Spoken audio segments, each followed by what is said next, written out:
Добар ден, драги ученици! Ова е училница по предметот Граѓанско образование за 9-то оделение. Реализатор е Јованка Ангелковска. Наставна единица за оваа училница е влијанието на социјалните медиуми врз граѓаните.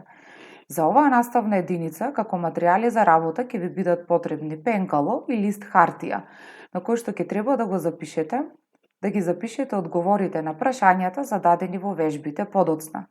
Исто така ќе биде потребно да го паузирате видеото, да одговорите на прашањата и да продолжите потоа да го следите истото. Очекувани резултати од оваа наставна единица се следните: да објаснувате што е сајбер насилство, да препознаете кои се карактеристиките и формите на сајбер насилството, да ги разберете последиците од сајбер насилство, критички да анализирате примери на сајбер насилство и да презентирате одговорен однос во користењето на социјалните медиуми. Луѓето комуницираат помеѓу себе за да разменат информации. Како човекот се развива и усовршува во секоја сфера, така и начинот на комуникација е променет и развиен. Со развојот на технологијата и интернетот, денес комуникацијата е доведена до само едно притискање на копче, со што многу лесно и брзо доаѓаме до информации, ги праќаме нашите пораки, се поврзуваме во групи, се организираме и слично. Ваквиот начин на комуникација е овозможен со развојот на се повеќе социјални медиуми. Ке потсетам, медиумите се канали низ кои циркулираат информации. Медиумите како што се телевизијата, радиото, весниците и списанијата ја испраќаат информацијата до нивните гледачи, слушатели и читатели. На тој начин медиумите овозможуваат еднострана комуникација. Социјалните медиуми се алатки и платформи кои луѓето ги користат на интернет за да го споделат своето мислење, за да споделат собствени информации, да испратат порака. Останатите луѓе на истото можат да коментираат, можат да покажат дали нештото им се допаѓа или не, можат да го споделат со останатите. На тој начин, социјалните медиуми нудат двострана комуникација. Како што веќе кажав, она на кое што ќе се задржиме се социјалните медиуми и нивното влијание. Сега е потребно да размислите и да одговорите на следните прашања. Имате ли профил на социјалните мрежи? Зошто го креиравте тој профил? Што правите на социјалните мрежи? Дали некогаш сте се чувствувале непријатно како корисник? Паузирајте го видеото, одговорете ги прашањата, а потоа продолжете да го следите истото. Можеме да кажеме дека медиумите имаат своја добра страна, но и своја лоша страна.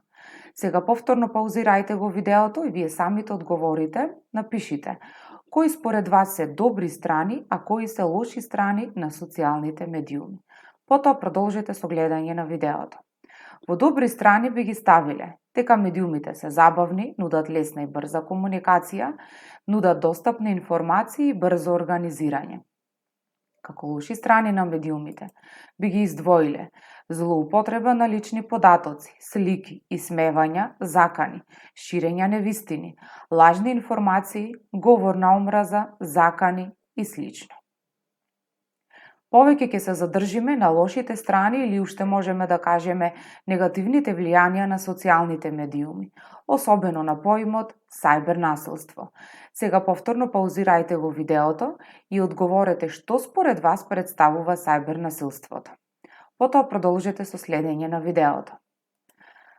Прво би го дефинирала поимот насилство, или уште познат како булинг, е постојано, намерно повредување на една личност или група од друго лице или група луѓе. Тоа може да се случи лице в лице или преку сајбер просторот. Сајбер насилство пак представува злоупотреба на дигиталните медиуми за заплашување, објавување гласини, закани, лични податоци на жртвите, ширење говор на омраза или причинување штета некому. Каде се може да се случува сајбер насилството? Може да биде преку паметен телефон, компјутер, лаптоп, таблет или пак онлайн платформа за играње. Исто така може да се спроведе преку голем број на онлайн или мобилни услуги, како што се веб страници за социјално вмрежување, апликации за размена на текстуални и визуелни пораки, услуги за споделување на фотографии или на разговор, веб камери, апликации за визуелно учење и онлайн игри, како и имейл пошта. Да ги видиме карактеристиките на сајбер насилството. Насилникот може да користи анонимни виртуелни профили. Може да се случи во било кое време и тешко се избегнува. Може да допре до голем број на луѓе, содржината поделена во некоја група или поставена на јавни онлайн платформи. Сајбер насилството се јавува и во неколку форми. Вознемирување, како што е константно праќање на вредливи, вознемирувачки и груби пораки и порнографски материјали, имитирање или преправање, пробивање во туѓи кориснички сметки и праќање лажни, засрамувачки пораки во туѓо име. Може да се јави во форма на омаловажување, како што е пишување гласини или други неточни изјави кои може да и наштетат на жртвата, како и слики со понижувачка содржина и срамни лични информации и нивно праќање или објавување на интернет. Измама и јавно откривање, како што е споделување туѓи лични информации или измамување некого за да ги сподели своите тајни со цел да ги препраќа на други. Вулгарно обраќање, како што е праќање лути пораки со вулгарна содржина. Еве еден пример за сајбер насилство, од лажен профил до вистинска закана. За мене беше вистински шок кога го видов профилот на Facebook со мојата слика и со моето име, но не оној што го имав креирано јас. Од моите пријатели дознав дека сум испраќала пораки велејќи им дека тоа е мојот нов профил и дека претходниот ми го провалиле, па затоа треба да го блокираат. По некое време, моите пријатели почнале да добиваат пораки од мене кажувајќи непристојни работи, кога дознав. Им кажав дека тоа не сум јас и дека некој го користи профилот во моје име, представувајќи се лажно. Но штетата веќе беше направена. Видов дека постои група во која членуваат околу 100 члена, каде што се пишуваат разни навреди за мене, нарекувајќи ме со секакви погрдни имиња, зборувајќи дека сум бремена и дека имам сексуално преносливи болести. Работите не запреа тука. Почнаа да ми пристигнуваат и пораки на мобилниот телефон од повеќе различни броеви со кои ми се закануваат дека ќе ме претепаат на улица, дека ќе ме убијат ако ме видат. Сериозно ми стана страв. Не знаев што да правам. Им кажав на родителите и кога одев на училиште ме придружуваа, се додека работите не си дојдоа на свое место. Овој пример и уште неколку други примери за сајбер насилство можете да ги погледнете на линкот кој што е понуден.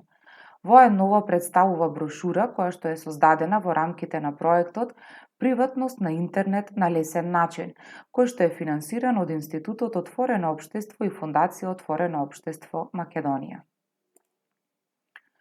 Во сајбер насилството, како и во секое друго насилство, се појавуваат две улоги. Тоа е насилникот, оној кој што го врши насилството, и жртвата, онаа врз која што се врши насилството. Но исто така покрај овие две улоги може да се јават уште 3 други улоги. Тоа се следните.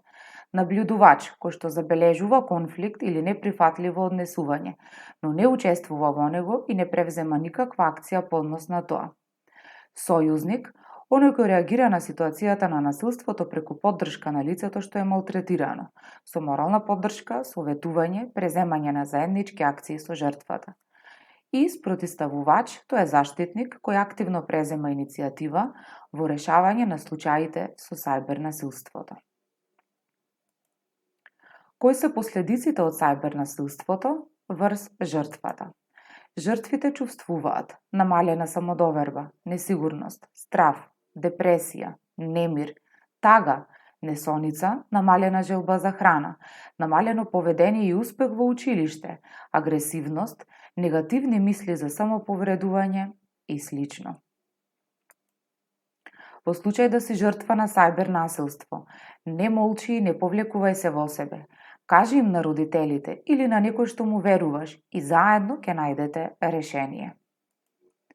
Што покажуваат истражувањата? Од истражувањето на Младинскиот образовен форум Насилство кај средношколците, 11,6% добиле навредлива или исмејувачка порака или навредувачки коментар на социјалните мрежи или веб портали. Се претпоставува дека е слична ситуацијата и во основните училишта.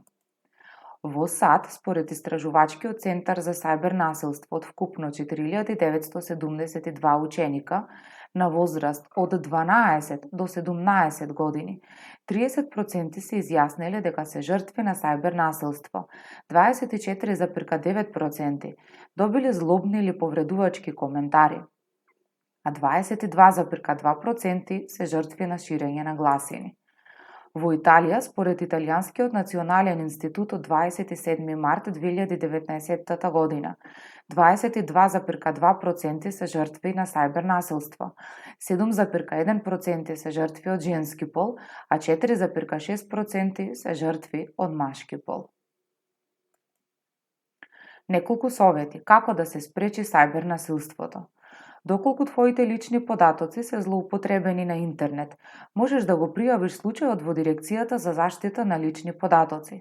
За тешки случаи на сајбер насилство кои вклучуваат закани, можеш да се обратиш во полиција заедно со твоите родители. Пријавувај ги злоупотребите на вебсајтовите и социјалните мрежи преку соодветните опции или со обраќање директно до администраторот. Не откривај ги твоите лични податоци на интернет. Не кажувај ги своите лозинки. Не враќај на насилни пораки, само чувај ги како доказ. Не отварај пораки од непознати испраќачи или од деца што знаеш дека се насилници. Не објавувај на интернет нешто што не би сакал да го знае целиот клас. Не праќај пораки кога си лут или лута. Не приклучувај се кон сајбер насилството. Ако го забележиш, пријави го на возрасен. Последната вежба. Твојот другар поставува пост на Facebook. Се чувствувам тажно. Зошто луѓето едноставно не ме остават на мир? Како би реагирале на овој пост на вашиот другар или другарка? Размислете и одговорете ги следните прашања. Каква би била твојата прва реакција откако ќе го прочиташ ова? Кои други зборови би ги користел за да ги опишеш емоциите на твојот другар или другарка? Зошто мислиш дека твојот другар или другарка го објавил ова? Како би го поддржал твојот другар? Вербално лице в лице контакт, онлайн дискусија или некако поинаку? Дали би вклучил други луѓе, како што се семејството или пријателите? Во останатите две табели, со символите кои што се понудени, означете што од следното сте го знаеле претходно, а што сте го научиле за време на овој час во оваа училница. Во оваа табела имате што се подразбира под сајбер насилството, а во наредната табела имате што можете да направите доколку сте жртва на ваков вид насилство и како да постапите доколку забележите сајбер насилство врз соученици. За крај, доколку сте жртва на сајбер насилство или било каков вид на насилство, не премолчувајте, пријавете. Ви благодарам на вниманието. До гледање.